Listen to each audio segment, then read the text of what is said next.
குடிநீர், சாலை உள்ளிட்ட அடிப்படை வசதிகள் கோரி நாகை ஆட்சியர் அலுவலகத்தை முற்றுகையிட்டுள்ள 500க்கும் மேற்பட்ட மக்களால் பரபரப்பு ஏற்பட்டது.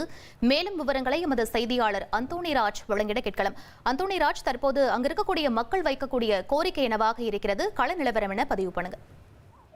நாகப்பட்டினம் நம்பியார் நகர் மீனவ கிராமத்தில் குடிநீர் சாலை வசதி, பாதாள சாக்கடை, மழைநீர் வடிகால், சமுதாய கூடம், டீசல் பங்க் உள்ளிட்ட அடிப்படை வசதிகள் கோரி நாகப்பட்டினம் மாவட்ட ஆட்சியர் அலுவலகம் முன்பு முற்றுகையிட்டு தர்ணா போராட்டத்தில் ஈடுபட்டுள்ளனர்.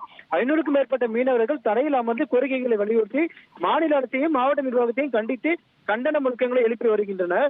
கோட்டாட்சியர் சங்கர நாராயணன், வட்டாட்சியர் நீலாதிச்சி ஆகியோர் பேச்சுவார்த்தை நடத்தினர். ஆனால் ஆட்சியர் வந்தால்தான் தங்கள் போராட்டத்தை கை முடித்துக் கொள்வதாக மீனவர்கள் தெரிவித்து கண்டன முழக்கங்களை எழுப்பினர். தொடர்ந்து பேச்சுவார்த்தையில் ஈடுபட்டவர்களிடம் கடும் வாக்குவாதத்தில் மீனவ கிராம மக்கள் ஈடுபட்டு தொடர்ந்து மீனவ கிராம மக்கள் ஆட்சியரத்தை 2 மணி நேரத்துக்கு மேலாக முற்றுகையிட்டு போராட்டத்தில் ஈடுபட்டு வந்தனர்.